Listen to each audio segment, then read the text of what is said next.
di maritim watak masyarakatnya itu salah satunya adalah jiwa jelajah. Jadi kalau orang jiwa jelajah itu eksplorasinya kuat.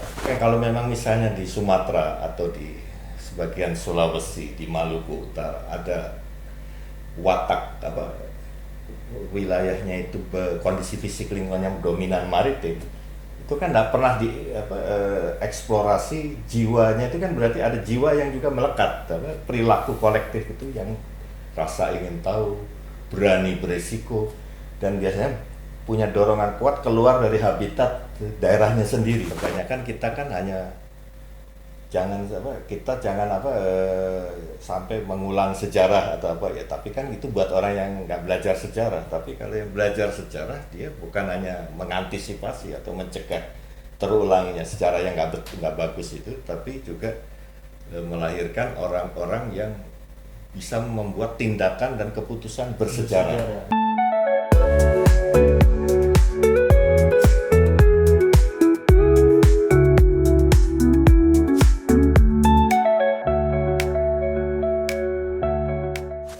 Assalamualaikum warahmatullahi wabarakatuh, sahabat-sahabat Arkeostory dimanapun teman-teman berada ya. Alhamdulillah pada kesempatan kali ini kita melanjutkan kembali podcast Arkeostory kita bersama rekan pakar geopolitik dari Global Future Institute sekaligus pendiri dan direktur eksekutifnya GFI, Pak Hendra Jid. Apa kabar Pak Hen? Baik, alhamdulillah. Alhamdulillah. Udah agak lama ya Pak ya kita tidak siniar lagi ya, berbincang terakhir dalam soal kebudayaan. Iya, terakhir kita bicara pengetahuan. tentang kebudayaan, neokolonisme dunia pengetahuan dan beberapa topik lainnya. Nah, kebetulan ini Pak Hendrajit sedang ada kegiatan di Kota Solo dan mampir sekaligus kita melanjutkan kembali Arkeostory kita, terutama nanti kaitannya dengan tema-tema sejarah dan geopolitik, karena beliau merupakan pakar geopolitik yang juga banyak berkecimpung dalam narasi maupun kajian dan riset tentang geopolitik di Indonesia. Nah, kali ini Pak kita akan membahas tentang laut Pak. Iya. Jadi teman-teman dan sahabat-sahabat Arkeostory semua, tema kali ini kita akan membahas tentang bagaimana sih laut sebagai panggung geopolitik. Bagaimana laut sebagai panggung geopolitik dan negeri kita membangun kedaulatan yang juga berbasis arkeologi sejarah atau berbasis kesejarahan juga kedaulatan itu. Nah, menurut Pak Hen ya, laut ini kan dipandang sebagai satu aset yang luar biasa. Nah, mengapa sebenarnya laut ini begitu menentukan arus sejarah dan arah bangsa kita ke depan, Pak? Iya. Ya, memang kalau kita perhatikan dari zaman bahkan saya sekolah dulu, dari sekolah dasar, menengah sampai perguruan tinggi, itu kan tidak bosan-bosannya kalau dikaitkan ke pelajaran sejarah. Itu salah satu keunikan kita ini kan di posisi sila antara dua samudra dan dua benua. Nah, kalau bicara samudra kan ini maritim ya, kelautan. Jadi samudra India dan samudra Pasifik. Tapi biasanya itu berhenti sampai di situ aja. Nah, ini makanya menarik karena Mas Tori, Mas Abu Bakar dan kawan-kawan di di lembaga yang Mas dan kawan-kawan bikin ini kan salah satunya selain arkeologi ya sejarah. Nah, seringkali kita tidak bisa banyak dapat apa-apa dari belajar dan mengetahui sejarah karena dia tidak menemukan sejarah. Jadi cuman berhenti di belajar dan kemudian tahu gitu. Nah, kayak kita ada di posisi silang antara Samudra Hindia dan Samudra Pasifik, itu kan berarti baru berhenti di antara tahu karena belajar. Itu pun biasanya ngapal kan. Hafalan ya. Iya. Jadi nggak menemukan satu. Itu kan apapun bagian dari sejarah kebangsaan kita yang panjang ke belakang. Tapi apa yang kita temukan? Nah, itu yang nggak pernah ditemukan. Dalam pengertian apa? Di balik kejayaan maritim satu bangsa itu adalah ada soft power biasanya. Dan biasanya kenapa di geopolitik itu menjadi, saya selalu sampaikan di berbagai forum dan juga di perguruan tinggi, kalau kita bicara salah satu unsur penting geopolitik itu adalah mempelajari, menghayati karakteristik geografis, khususnya kondisi fisik lingkungan dari negara bangsa itu. Apakah dia maritim, pertanian pedalaman, atau pegunungan, itu biasanya mempengaruhi juga watak kolektif masyarakatnya. Nah, di maritim watak masyarakatnya itu salah satunya adalah jiwa jelajah. Jadi kalau orang jiwa jelajah itu eksplorasinya kuat.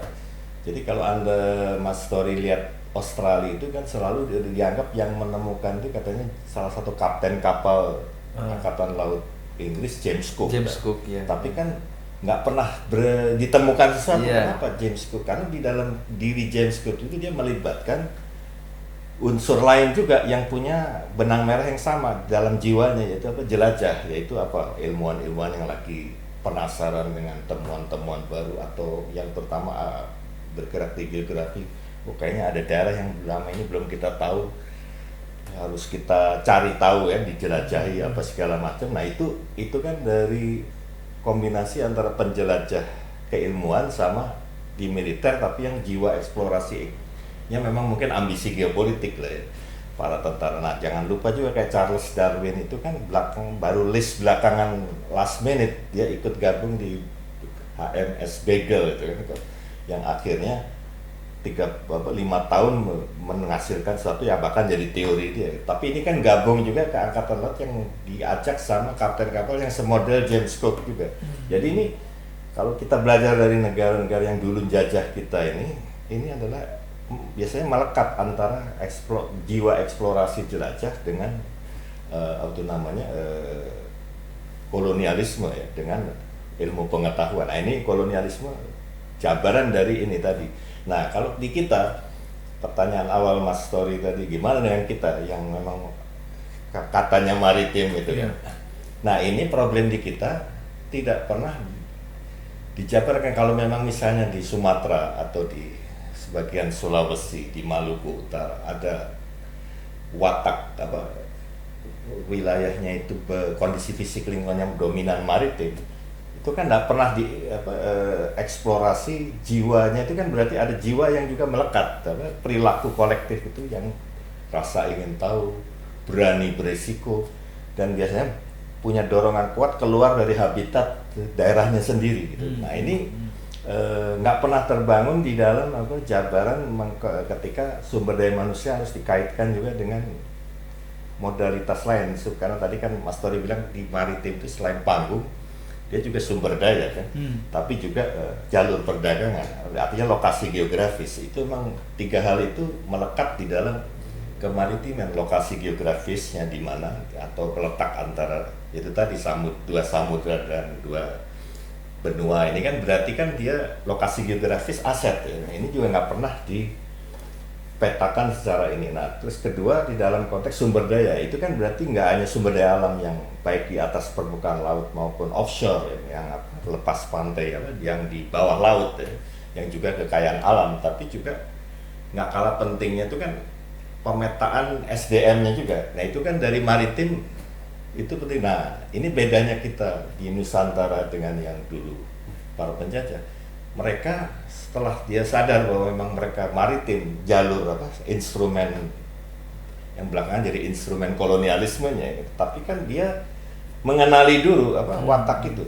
Jadi kalau Mas Tori perhatikan bagaimana Magellan begitu susah payah ini, bahkan yang tadinya dia berharap dari Portugis, malah dari Spanyol yang dapat sponsornya gitu, segala macam. Itu soal bagaimana ekses dari rasa ingin tahu, ngotot. Kita harus menemukan sesuatu yang feeling saya ini kayaknya dibalik ini ya. Belakangan kan dia malah menginspirasi Filipina itu belakangan, walaupun bukan dia ya, tapi perikutnya kan objek jajahan Spanyol ya, sebelum akhirnya Amerika yang ini. Artinya itu kan dari awal-awal soft powernya dulu yang memang dibalik maritim itu. Jadi kalau Tahir Mahan bilang barang siapa menguasai laut dia akan menguasai dunia, itu betul. Tapi yang itu clue awal aja bahwa dibalik itu berarti ada soft power yang mendukung itu, sehingga sarana yang itu jadi efektif.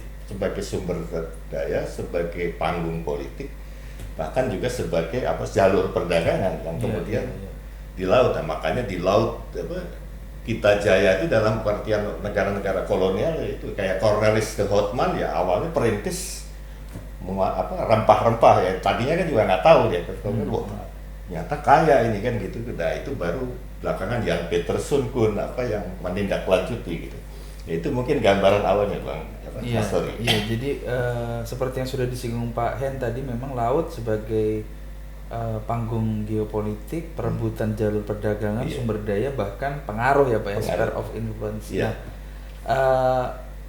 laut sebagai satu kekuatan ini kan juga kaitannya dengan nanti kedaulatan negeri kita, kedaulatan bangsa kita.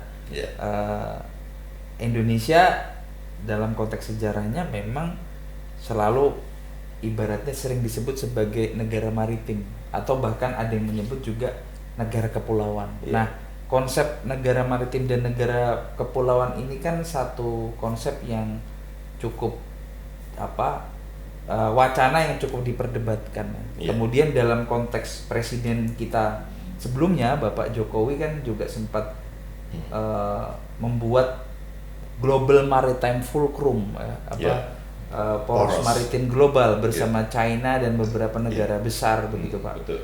Nah, bagaimana Pak Hen melihat laut sebagai satu kekuatan ini masih relevan dan menyambung dari wacana-wacana pemimpin negara kita tentang poros maritim global ini, kita dalam prakteknya sebenarnya sudah belum apakah masih debatable negara maritim archipelagic kepulauan atau bagaimana menurut Pak? Sebetulnya waktu Jokowi di fase awal presiden itu kan mengembangkan salah satunya di aspek maritim ini, infrastruktur maritim segala. Tapi kan sayangnya dia jumping atau lompat langsung ke program.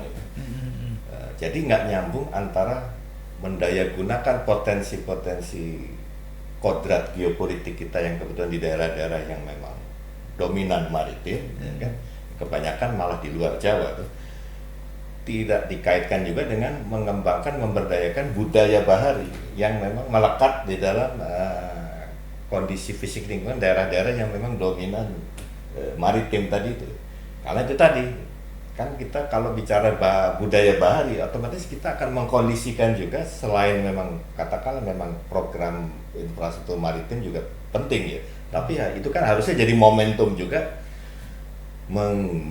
memetakan kekuatan budaya-budaya unggulan dari sumber daya manusia di daerah yang memang dipengaruhi oleh watak geografisnya yang memang maritim tadi, kelautan, bahari, berani berisiko, berani bikin hal-hal baru, keluar merantau ya kan, segala macam itu kan, itu penting di saat waktu itu. Harusnya sinergi antara geoekonomi dalam arti pendayagunaan aset-aset ekonomi maritimnya, tapi juga sekaligus ke pengaruh geokulturalnya juga dikembangkan. Nah ini yang saya kira lebih fokus kepada ekonomi, itu pun program dalam pengertian langsung infrastruktur, bikin jembatan penghubung di laut ini dan sebagainya, sehingga tidak memakai momentum itu untuk berpikir, nah ini kembali ke menemukan sejarah. Kenapa Jan Peterson Kuhn itu begitu kekeh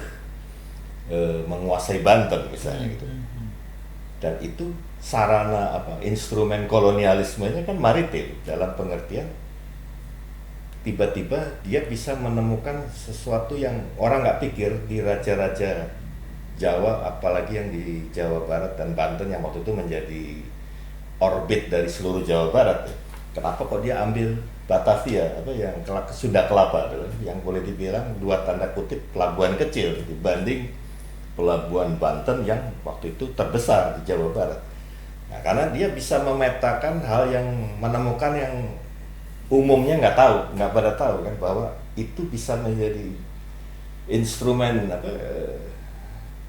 geopolitik untuk merintis kolonialisme di Jawa dengan menguasai Banten, tapi dengan cara dilumpuhkan dulu melalui blokade laut ya, di laut. Nah, kenapa? Karena dia tahu Banten itu daerah penyangga Laut Jawa dengan Selat Sunda. Jadi begitu itu dikuasai, Jawa soal waktu akan dikuasai penuh, bahkan dengan jalur Selat Sunda membuka ruang ke Sumatera juga untuk penguasaan selain Jawa berikut Sumatera. Kalau Maluku kan memang udah dari awal ya, di rintisan awal justru Jawa ini menjadi pengembangannya gitu.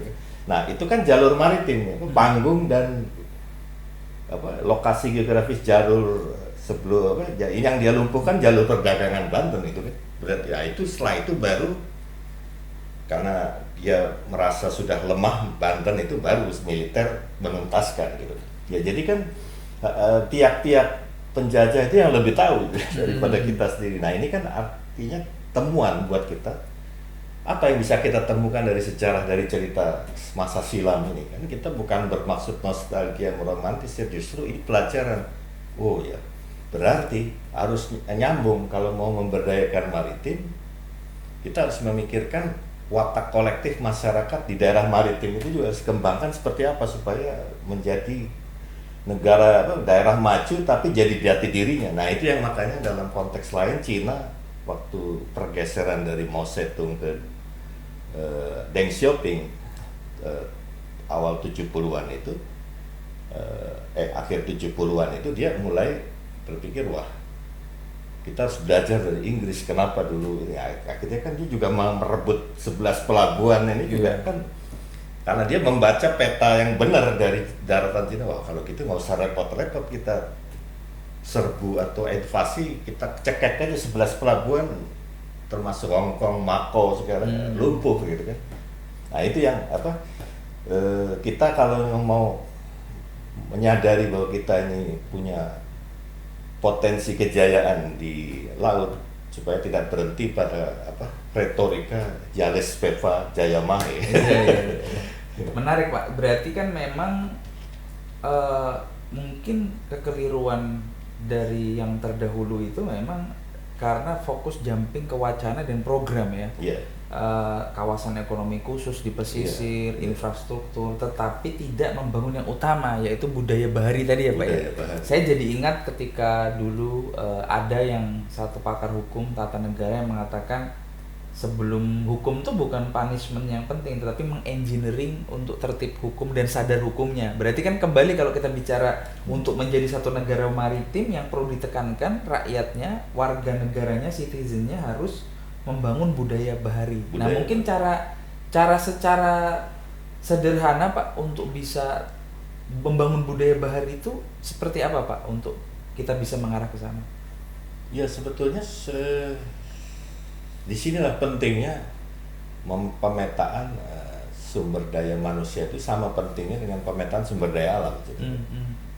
Selain kondisi fisik lingkungan, dan ini salah satu aspek penting di dalam karena ini semua kan unsur-unsur penting dari karakteristik geografis. Nah, kalau kita udah menghayati karakteristik geografis, otomatis kebijakan-kebijakan strategis entah ekonomi, politik, hukum, sosial budaya itu akan dipandu oleh aspirasi geografis. Nah, ini yang saya kira pelajaran penting waktu Deng Xiaoping meliberalisasi secara terbatas 14 kota kalau nggak salah di Cina Selatan. Nah ini kan semua coastal area ini daerah maritim yang Deng juga paham betul beda dengan Cina Utara yang cenderung kayak ke pertanian ya, kaku, cenderung ortodoks dalam melihat pandangan-pandangan cara melihat dunia.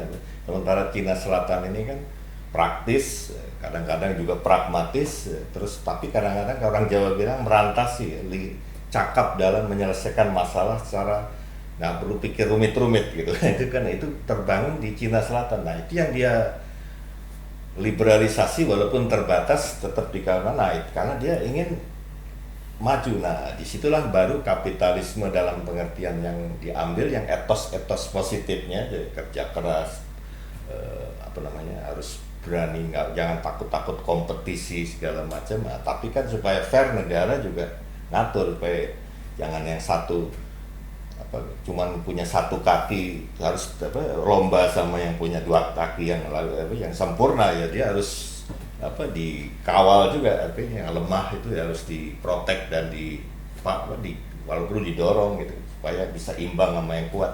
Nah tapi kembangan dari soal Cina Selatan yang menarik 14 kota ini kan maritim gitu. Iya. Nah ini yang saya kira kita harus terinspirasi ya, karena kita beda sama Cina, tapi itu kan bisa menjadi inspirasi juga Maluku Utara bagaimana, karena di situ kan maritim tapi ada watak pegunungan juga yang cukup mempengaruhi juga. Di samping itu juga karena rempah-rempah dulu juga yang dibela-belain betul negara kolonial kayak Spanyol, Portugis, Inggris, Belanda, untuk ini berarti kan ada unsur agriculture juga. Nah itu memang harus dibangun, makanya pentingnya aspirasi geografis di dalam menyusun kebijakan strategis. Nah ini yang kita abai ini dalam menyusun hal itu. Kebanyakan kan ego sektoral daerah yang dikombinasi dengan kepentingan pusat yang pragmatis ya kan, akhirnya sadar apa enggak rakyat diabaikan, dari terutama daerah-daerah yang memang basis kearifan lokal dari situ kan bisa dikembangkan, termasuk dari maritim kan otomatis kita bisa mengenali itu kearifan lokal di Maluku Utara, di Sulawesi sekitaran utara, terutama yang jalur timur kayak di Bitung ya kan, itu semua kan ada unsur-unsur elemen masyarakat yang harus kita baca juga dalam konteks kebaharian tadi. Iya, menarik Pak. Jadi kan salah satu tadi kita bicara kebaharian, bagaimana membangun satu budaya bahari. Nah, kalau kita tarik kaitannya nanti dengan kaitannya satu kajian kesejarahan, memang tidak banyak ya, hari ini tidak banyak kita temukan pakar arkeologi maritim atau pakar sejarah maritim atau hukum internasional khusus maritim begitu, memang belum banyak. Nah dari sisi ilmu pengetahuan seperti itu. Nah terkadang memang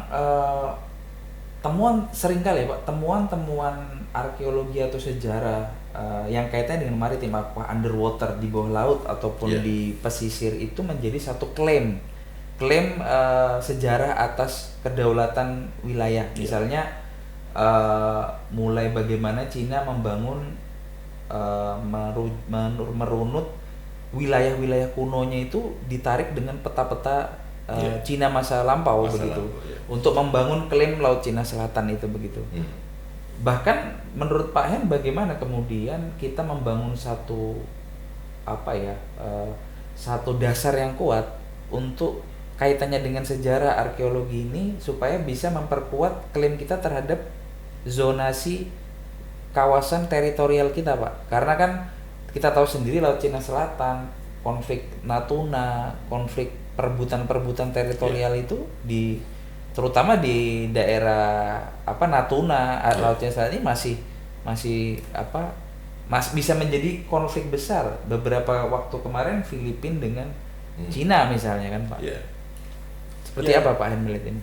Ya kalau kita lihat di dalam hal kebicara arkeologi kan, kalau bicara sederhananya kan tentang bagaimana menemukan jejak-jejak masa lalu yang dari situ bisa membuka pintu gerbang ke masa lalunya. Itu memang kenyataan, bukan klaim, bukan mitos ya kan. Yang memang ya contohnya saya kira kita harus banyak menginspirasi juga dari lepas kita prakteknya dijajah Eropa ya, tapi kan titik lemah kita banyak yang termasuk Cina juga. Bedanya Cina kan langsung belajar banyak ya, Jepang juga dengan momentum restorasi Meiji 1868 belajar dari Barat untuk mengenali kekuatan-kekuatan sebenarnya. Nah di dalam hal ini saya kan ingat bagaimana Inggris sendiri kan betul-betul terkonsolidasi kekuatan penjajahan yang di India itu kan baru abad 19 lah ya. Bahkan pertengahan baru 1800 sekian, 90 kata apa itu kan mulai betul-betul kokoh ya. Tapi kan di situ terlepas ini kolonisasi, tapi ada satu apapun, ada jasa dari ini karena domplengnya tadi itu. Kalau di dalam setiap penjajahan ada 3 unsur yang bersenyawa dengan motif sendiri-sendiri. Pertama, militer model James Cook tadi, atau Cornelis de Houtman ya kalau di Belanda waktu ke Maluku dulu. Nah, tapi biasanya mendompleng, dua ilmuwan-ilmuwan yang sebetulnya dia nggak merasa bagian dari, tapi ada kapal bisa nunut, bisa kan apa, dompleng gitu kan, yang memang tujuan nalurinya adalah punya hipotesa yang kayaknya banyak daerah-daerah yang lama ini belum kita tahu, dan itu tuh saya terpanggil untuk menemukan itu kayak gitu. Nah itu makanya Australia, Tasmania ya kan, terus apa tuh namanya ya di dalam konteks Inggris ini kalau bicara arkeologi itu kan Mohenjo-daro ya, Harappa itu kan Inggris dia. Nah kayak di Raffles ini di saat kita dijajah 5 tahun tiba-tiba rediscovery, penemuan kembali. Kalau ini penemuan karena udah ada memang ya, itu apa, Borobudur itu kan, sama belakangan Prambanan apa, tapi yang utama ini kan Borobudur betul-betul dari dorongan intuitif Raffles, kayaknya daerah sini, iya ini kayaknya sini ya, dibuka bener ada gitu. Itu artinya kan di balik kolonialisme ada orang-orang yang memang membuat mereka itu, kenapa penjajahan berhasil, karena tidak hanya militer tapi soft power ini melekat juga, rasa ingin tahu ilmuwan dan rasa jiwa jelajah pedagang yang belakangan ini kita sebut proto kapitalis, karena waktu itu kan belum melembaga sebagai kekuatan kapitalis yang apa, baru di abad 19 dengan revolusi industri, nah baru itu kan jadi menjelma betul-betul jadi kapitalis sebagai, makanya Adam Smith apa waktu dia nerbitkan apa Wealth of Nation 1776 masih dalam kerangka kapitalis dipikir itu seumur-umur, nanti berabad kemudian kayak gitu juga, jadi banyak keliru dia. Kayak misalnya dalam hal tertentu kan dia positif melihat pasar gitu, karena dia melihat belum ada korporasi, belum ada melihat bahwa kalau orang itu berjiwa egois atau kompetitif itu malah bagus buat apa, tapi dia lupa dalam perkembangannya pasar bebas ini justru monopoli kan, itu dia nggak hitung itu belakang, tapi itu gambaran bagaimana masih taraf proto kapitalis. Jadi Adam Smith ya maklum aja kalau dia banyak keliru ya dalam hal itu, tapi dalam konteks ini berarti kan abad ke-19 sudah baru menjelma jadi kapitalis. Nah, tapi apapun penjajahan perintisan ke Belanda apa kan baru bilang abad 17 kan kita caplok ya, walaupun pelan-pelan dan bertahap ya. Nah, Inggris sendiri malah baru abad 19 menguasai penuh India misalnya gitu. Tapi ini semua selalu bergandengan juga, berbonceng juga ilmuwan sama para penjelajah pedagang yang berjiwa penjelajah, yang notabene ini benih-benih para kapitalis memangnya. Nah ini yang saya kira temuan sejarah ini yang perlu menjadi inspirasi buat kita, bahwa di balik bahari itu ya itu juga yang kita harus gali dari watak ya, walaupun tetap beda-beda, ada ciri khas ya, maritimnya di Maluku Utara, di Bugis ya kan beda lagi, tapi ada kecenderungan sama. Dari cerita-cerita La Galigo itu gambaran jelas bagaimana di Bugis itu jiwa rantonya apa itu kuat gitu. Iya Pak, nah saya agak tergelitik mendengar tadi bagaimana Inggris mencipta apa merekayasa dan menarasikan sejarah ya, nativisasi bahasanya mungkin dengan rediscovery, temuan-temuan megah dan kemudian itu dicangkokkan untuk menjadi satu identitas. Misalnya kalau yang kita kaitkan dengan konflik sekarang, misalnya bagaimana kasus Afghanistan dengan Pakistan, Pak. Ini kan Taliban, pemerintahan Taliban di Afghanistan ini kan konflik dengan Pakistan. Mereka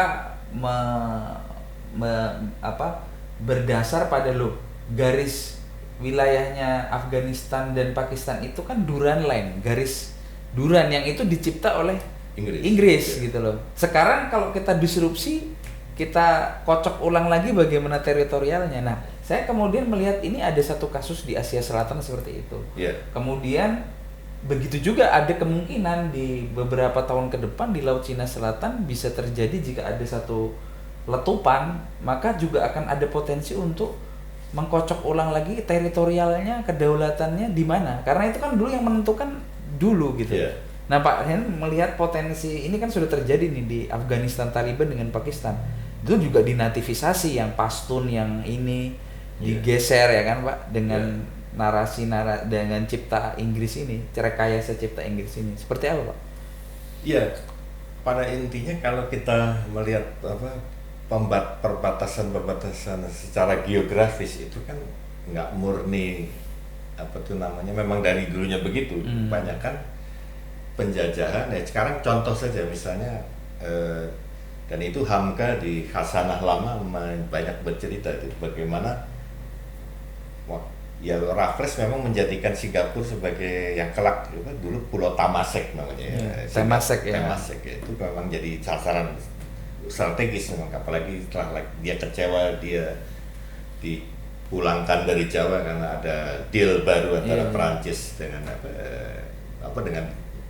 dengan Inggris, berarti Belanda harus dikasih lagi daerah Jawa segala macam ya. Tapi kan ada tukar guling segala macam.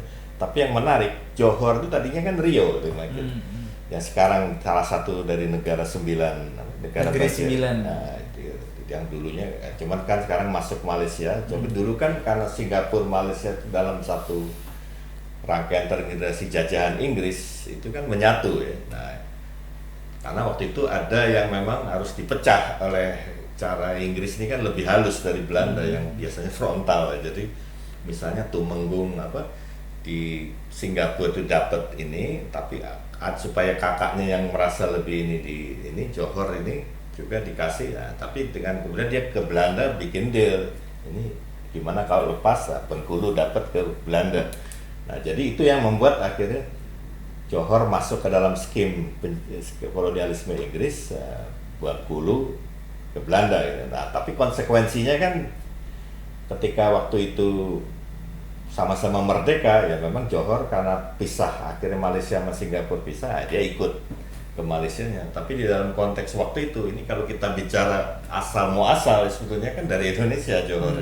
Tapi ya itulah gambaran bagaimana nggak alamiah memang kalau dalam konteks pembagian yang kemudian dibangun secara batas geografis ya. Nah itu yang makanya ada benar juga waktu Prabowo sempat kalau di salah satu pidato kalau nggak salah di DPR inilah susahnya katanya kalau dulu ini Inggris Belanda yang ini bagi kita yang susah gitu ya. Cuman kan tidak jelas konteksnya waktu itu apa memang membangun kontras strategi atau apa, tapi ada benarnya omongan ini karena memang kalau dalam konteks ini kayak kejadian di mana Afghanistan dengan Pakistan ya kan, bahkan dalam konteks Sudan malah juga belah bener akhirnya kan antara selatan dengan Sudan yang notabene kalau yang Sunda Utara ini kan kebanyakan kayak Arab ya, Osmar, Basir itu kan.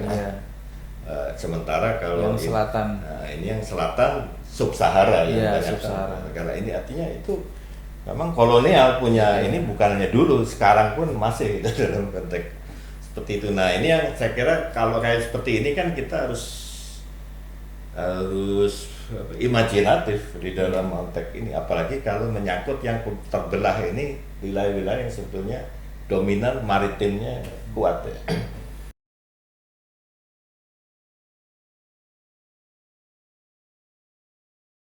Ya itu berarti kalau melihat dari pengalaman Singapura ini sekarang memang kita sekarang ini jadi penting betapa pentingnya soft power untuk bela negara. Nah, sementara selama ini bela negara kan dalam baik pewacanaannya maupun dalam program-programnya tekanannya kan di fisik ya, ke hard power menghadapi ancaman musuh segala macam. Sementara di dalam perkembangan global sekarang ini soft power itu jadi penting. Nah ini kan kayak soal Singapura ini apapun ceritanya ini bukan sekedar kalau garis bawahi Mas Tori sebut tadi kesungguhan tadi, di balik itu kan ada satu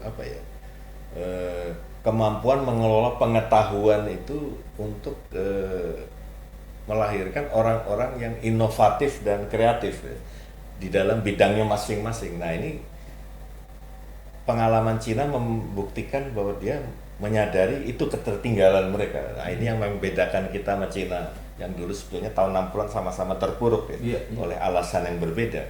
Nah, Cina kan berhasil mengembangkan salah satu jabaran kalau menghadapi yang tadi Mas Tori katakan di Singapura. Kalau kita dalam posisi yang kesiaga seperti Cina, Berarti di iptek kita bisa ngimbang, ini kan soal di iptek ini kan. Pada akhirnya walaupun bicara soal minyak sumber daya alam di bawah laut segala ini kan soal orang-orang yang mendaya gunakan iptek, tapi yang bukan kelas teknisi atau user aja gitu, tapi orang-orang yang oke, kalau ada tantangan seperti itu, idemu gimana? Ya itu kan dikembangkan dan didorong itu. Kalau di Singapura karena pengaruh Inggris, memang banyak kasus positif itu di diserap betul oleh orang-orang Singapura terutama di lapis tertitik ya. Tapi di Cina walaupun agak belakangan dia menyadari langsung ngebut kan dengan program 4 modernisasinya, antara lain iptek, industri, pertanian, dan pertahanan militer terintegrasi semua. Dan di setiap aspek itu berarti industri dan ipteknya juga berkembang. Nah kalau industri berarti apa?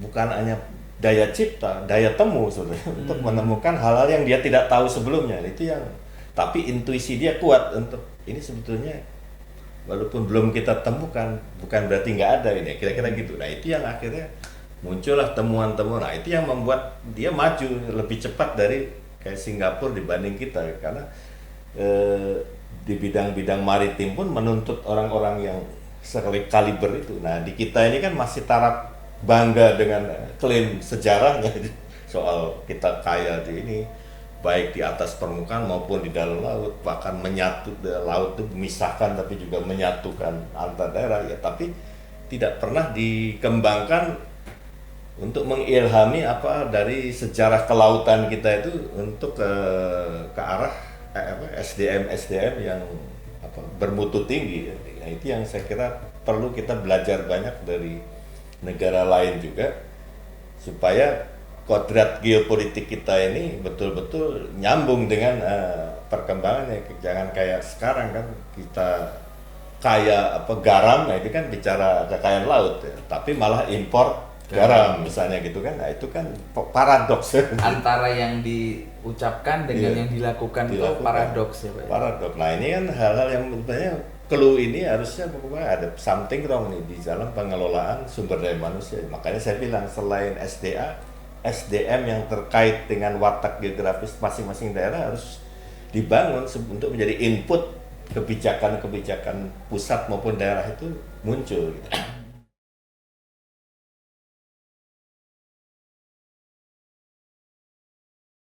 Ya itulah makanya jadi penting juga aspek geopolitik dalam perspektif panggung tadi ya. Jadi sebagai panggung geopolitik. Nah ini dalam konteks maritim ini, karena belajar dari ini Cina juga belajar kan, dalam pengertian seperti yang saya sering ungkap juga, Inggris ini kok bisa menguasai tanpa fisik datang ke invasi kayak ibarat Amerika ke Irak atau Afgan ini, tapi bisa secara teknis menjajah seluruh daratan Cina. Ya berarti kan karena dia menguasai geopolitik maritimnya itu.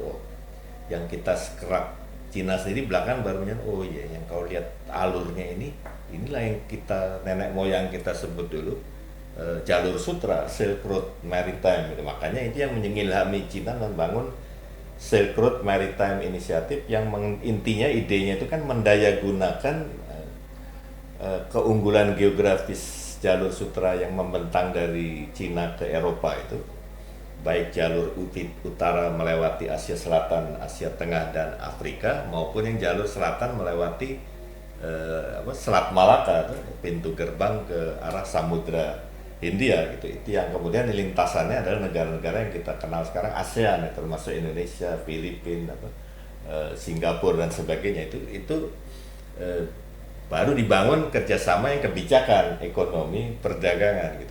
Nah di kita problemnya lagi-lagi itu, kalau di Cina mampu itu kan buah dari kemampuan membaca, mengelola bagaimana aset SDM sumber daya manusia yang terkait saya sebut Cina Selatan tadi, kemudian menjadi ujung tombak kebangkitan Cina menjadi negara yang modern tanpa memakai model Barat gitu, tapi modern gitu. Nah ini yang kita malah sibuk antara modernisasi atau tradisi gitu. Padahal kalau di Cina sendiri enggak modern, tapi modernnya itu bukan Barat gitu. Ya, ini yang itu menjadi menjawab yang kemudian sekarang jadi negara adidaya yang potensial malah bisa bukan setara lagi ya, bisa mengungguli gitu. Nah ini yang saya kira pelajaran pentingnya lagi-lagi soft power kan. Nah di dalam konteks kita jalur rempah-rempah apa sih bagus itu sebagai satu ide. Banyak pakar-pakar yang juga mendalami itu tuh. Tapi tidak pernah menjadi satu itu tadi karena mereka sendiri walaupun banyak mengkaji termasuk almarhum Azumardi Asra yang saya kira cukup intensnya nulis soal jalur sutra. Tapi kalau saya baca pandangan-pandangan belum pada taraf itu tadi menemukan sejarah. Kalau Cina kan menemukan jalur sutra itu betul-betul satu temuan. Itu yang bikin kita dulu dikadalin istilahnya kan diperdaya. Sekarang kita balas gitu dengan satu skema yang betul-betul terencana, jelas rencana induk strategi maritim jalur sutra jadi strategi nasional dijabarkan ke program namanya OBOR BRI ya, Belt Road Initiative sama One Belt One Road. Nah, di kita itu tidak pada taraf itu.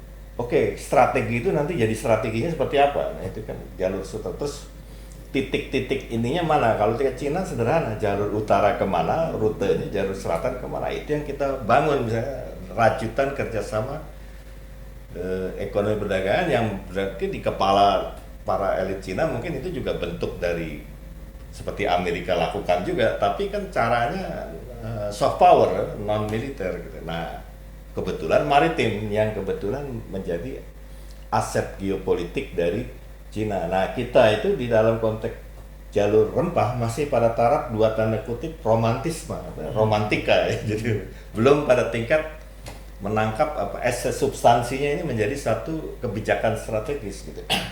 Tapi ya ini tantangan kalau itu memang jadi penting dan jalur rempah memang menjadi keseriusan ini dan itu bukan hal omong kosong karena bagaimana Belanda, Portugis, Spanyol, bela-belain ke Maluku Utara untuk rempah-rempah ya berarti kan dan itu real dan buat mereka kalau dari perspektif penjajah ini kan temuan baru menemukan hal yang nggak diketahui sebelumnya kan. Nah ini yang kita justru karena ada masyarakat yang dominan terutama di luar Jawa yang berwatak budaya bahari itu yang harus jadi input geopolitik dalam menyusun kebijakan ekonomi, perdagangan, apalagi yang terkait iptek, pendidikan dan sebagainya. Jadi kayak misalnya Kementerian Kebudayaan harusnya juga bergerak ke wilayah itu, bukan lagi sekedar budaya sebagai sebuah kasanah ini karena yang ini akhirnya kita bicara pada akhirnya dari hal yang tadi dari awal tadi betapa yang kita problem sekarang ini adalah kalau peradaban itu ibarat dapur atau mungkin pelabuhan, pelayaran, ini justru nggak ngebul di dapurnya nih. Nah, sajian menu makanan yang dimasak dari dapur ini yang namanya kebudayaan. Nah, yang dibahas oleh menteri kita sekarang ini kan kebanyakan di wilayah produk dalam pengertian kasanah yang sudah ada gitu. Tapi bagaimana ini di budaya-budaya Nusantara dari banyak daerah itu yang kita pelajari. Nah, makanya pentingnya di geopolitik itu salah satu rekomnya juga membaca kitab-kitab kuno dari para leluhur itu juga penting, apalagi yang terkait kayak Lagaligo yang memang terkait banyak soal budaya bahari itu ya. Nah, kalau kayak Serat Sentini di Jawa kan banyak kan karena pertanian pedalaman memang banyak ke aspek agriculture bahkan sampai bagaimana obat kuat aja bisa dari menu makanan dari air kaldu ayam atau apa itu. Nah, itu kan kebanyakan di agriculture. Ya itu wajar, tapi kayak ala Galigo itu banyak kan di maritim. Itu kan perlu penggalian para antropolog atau bahkan juga arkeolog sendiri itu banyak penting untuk terlibat, apalagi sejarawan gitu. Ya, tapi dari itu tadi spiritnya adalah menemukan sejarah, bukan sekedar belajar atau sekedar tahu gitu. Yaitu makanya salah satu yang perlu disorot dari kinerja Kementerian Kebudayaan itu adalah ya bagus bahwa dia bicara tentang kebudayaan, tapi jangan lupa buat kita ini menghidupkan peradaban jadi kalau peradaban ibarat pelayaran, kalau kebudayaan itu pelabuhan kira-kira. Kalau pelabuhan kan statis ya, memang di situ tempatnya. Saya ingat waktu cerita Bung Karno bagaimana kalau beliau bilang kan peradaban rumah tangga yang sehat itu kalau ibu atau istri kita itu menu makanan hariannya itu kreatif walaupun sederhana gitu dengan harga yang kejangkau apa, tapi hari ini sop, besok lodeh gitu kan. Ini juga bolak-balik nggak cuma tahu tempe aja tapi ada variatif karena ada telur dadar apa gitu. Tapi itu memberi gambar oh ini keluarga yang sehat. Nah itu dia contohkan Bu Cokro Aminoto, istri Hos Cokro yang kebetulan ketua Sarekat Islam dan mentor Bung Karno ya. Tapi yang menarik kan kalau peradaban bangsa itu diukur dari sajian berita. Nah jadi artinya sajian berita ataupun sajian menu makanan ini ibaratnya kan kebudayaan ya. Nah yang peradaban ini yang sehat enggaknya kan sajian dari peradaban. Nah kebudayaan ini yang nggak tersentuh kalau saya perhatikan dari ini kinerja dari kementerian ini, karena kebanyakan bicara tentang promosi hal-hal yang sudah tercipta ya, baik yang dulu maupun yang dulu sekali dalam arti maupun yang dulu belakangan yang agak deket gitu ya. Tapi ya itu yang sekedar mengumpulkan khasanah budaya itu ya, walaupun itu tentang penting, tapi kan ini yang saya kira problem juga di negeri kita. Saya ingat betul waktu debat Sandiaga Uno sama Pak Ma'ruf Amin waktu antar cawapres ya. Itu salah satu frase yang agak mengganggu saya itu adalah ketika Pak Ma'ruf Amin menyebut konservasi budaya. Nah itu jadi ini kan itu tadi dalam varian lain mungkin yang lebih konservatif dari yang menteri kita sekarang ini, dalam arti sekedar melestarikan entah benda atau peninggalan atau jejak-jejak sejarah ya sekedar supaya dimuseumkan, sehingga museum sendiri otomatis pengertiannya jadi konservatif juga, sekedar tempat penyimpanan supaya nggak lapuk, supaya nggak punah ya kan, tapi nggak fungsional. Padahal museum di Eropa aja kalau kita lihat, termasuk Cina pun sekarang kan seperti yang saya berulang sering katakan, tiap tahun itu semodel museum yang Mas Abu Bakar dan Mas Tori bikin sekarang di Solo ini itu tiap tahun bisa 30-an gitu.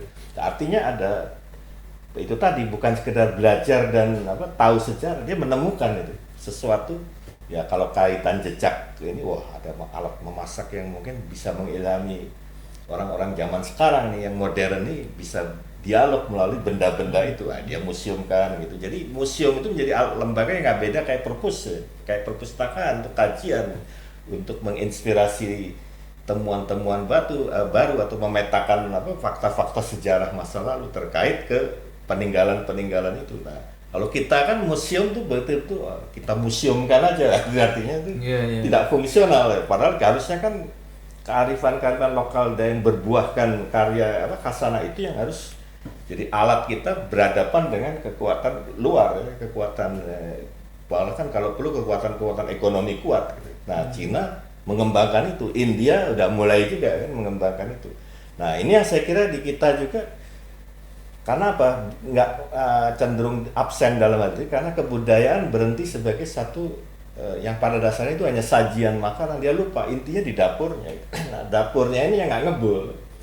Nah, sekarang ini kan berarti harusnya kalau Fadlison kawan lama saya ini bisa mengintegrasikan proses-proses bagaimana yang akhirnya jadi culture itu harusnya kan bisa berilhami seperti Cina bikin, bagaimana budaya itu bukan seni budaya aja tapi iptek, industri itu semua kan menuntut seniman-seniman atau kreator-kreator yang akhirnya bukan kreator aja, inovator, hal-hal yang nggak kepikir, yang nggak ada jadi ada. Nah itu yang harus kembangkan. Kalau kita sepakat kebudayaan bukan dalam pengertian sekedar seni ya. Nah ini yang mestinya tantangan dari Kementerian Kebudayaan di sisa 3 tahun ke depan ini ya, harus seperti itu saya kira.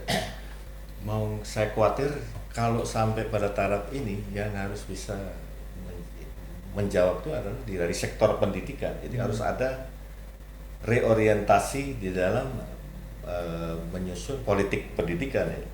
Karena problemnya sekarang ada gap antara sistem persekolahan yang sudah sesuai konvensional dengan tuntutan pendidikan untuk melahirkan itu tadi apa SDM yang kreatif, inovatif dan kritis. Nah ini yang kalau kita lihat di dalam perkembangan apa tuh namanya di tantangan bagaimana menjadi SDM yang menjawab tantangan zaman seperti yang Mas Tori harapkan terutama di sektor maritim ya, yaitu harus ada SDM melalui pendidikan ini yang melahirkan KIK tadi, kreatif, inovatif, kritis. Nah repotnya adalah pendidikan di persekolahan di semua tingkatan sampai perguruan tinggi hanya melahirkan atau mendorong orang-orang yang terampil sekaligus user dari ilmu yang sudah ada. Jadi tidak didorong orang untuk itu tadi menemukan yang dari penemuan ketidaktahuan. Nah itu barat sederhananya itu. Jadi nah, kalau di barat entah gimana ceritanya itu ya itu juga menjadi telah tersendiri ya. Itu tetap terkondisi di Eropa, di Amerika. Makanya saya lihat terlepas Jepang, Cina, India berkembang pun saya lihat barat terutama Amerika ini selama itu nggak mati ya, nggak padam tungku apa orang-orang yang didorong untuk KIK tadi ya tetap walaupun nggak adidaya seperti dulu lagi tapi tetap akan menjadi kekuatan di 5 besar.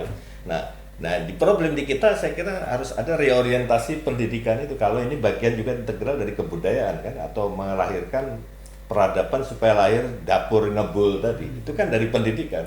Nah jadi dan harus lebih seimbang antara pendidikan formal, non formal dan bahkan informal gitu. Nah kayak seperti Mas Tori, Mas Abu Bakar dan kawan-kawan di sini itu, walaupun ini kan museum tapi juga bisa dikatakan library ya perusahaan pengusaha itu bisa juga telaah kajian, bisa juga penerbitan itu kalau semakin terintegrasi ini bisa juga menjadi apa namanya benih-benih atau proto dari pendidikan bukan non formal lagi bahkan informal yang bisa punya wibawa sama dibanding yang lain-lain yang formal juga bahkan mungkin bisa jadi sumber inspirasi gitu yang tentu saja terkait yang bidang yang menjadi passion kawan-kawan di Solo ini ya terkait Mas Tori ya terkait arkeologi sejarah dan sebagainya tapi ini menjadi penting saya kira.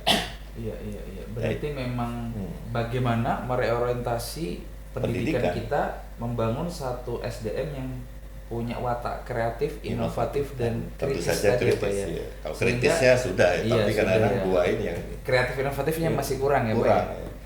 Iya. Jadi memang bagaimana tadi mencipta merangsang mereka untuk punya rasa untuk ingin tahu ya, Pak ya, dan terus belajar berinovasi tadi ya, Pak ya. Bukan saja rasa ingin tahu, tapi terus ada dorongan sepertinya ini harus ada satu yang walaupun belum nampak jelas.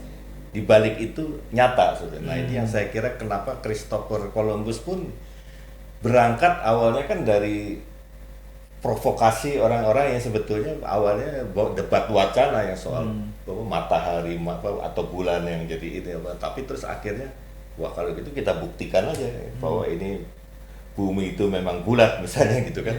Dan itu yang akhirnya dia buktikan. Nah walaupun dalam konteks ini kan yang dia temukan itu yang dia yakin dia temukan yang sesuai itu kan keliru ya tapi kan itu malah temuan baru ya itu yang saya bilang menemukan yang tidak tahu ya.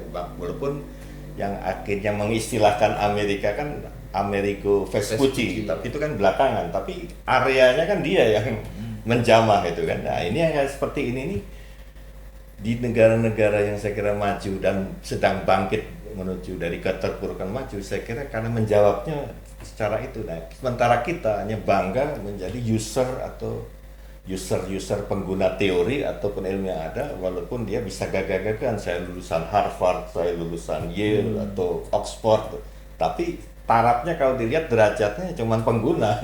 Nah ini ya otomatis nggak menjawab bagaimana modernisasi itu khas Indonesia atau khas Asia itu nggak muncul di dalam konteks ini karena kita hanya bangga menjadi orang-orang yang lulusan luar negeri tapi pada dasarnya user gitu. Iya, mungkin cukup ya sahabat Arkeostory tadi kesimpulannya memang perlu membangun reorientasi pendidikan SDM yang memiliki watak kreatif, inovatif dan kritis ya. Bagaimana di tema laut sebagai panggung geopolitik ini kita menyimpulkan untuk sementara seperti itu yang mungkin perlu menjadi PR bagi kita ya. Dan kaitan karena Mas Tori, Mas Abu Bakar dan kawan-kawan di sejarah ya, itu memang penting untuk pentingnya menemukan sejarah, Menemukan sejarah, dan Pak. supaya menjadi orang-orang yang membuat karya-karya bersejarah gitu. Kebanyakan kita kan hanya jangan sampai mengulang sejarah atau apa ya, tapi kan itu buat orang yang nggak belajar sejarah. Tapi kalau yang belajar sejarah, dia bukan hanya mengantisipasi atau mencegah terulangnya sejarah yang nggak bagus itu, tapi juga melahirkan orang-orang yang bisa membuat tindakan dan keputusan bersejarah. Iya. Sangat menarik perkataan kutipan dari Pak Hen tadi, menemukan sejarah dan menciptakan karya-karya bersejarah atau bahkan pelaku keputusan bersejarah. Oke teman-teman, sahabat-sahabat Archaeostory, sampai jumpa di Archaeostory selanjutnya. Wassalamualaikum warahmatullahi wabarakatuh. Waalaikumsalam.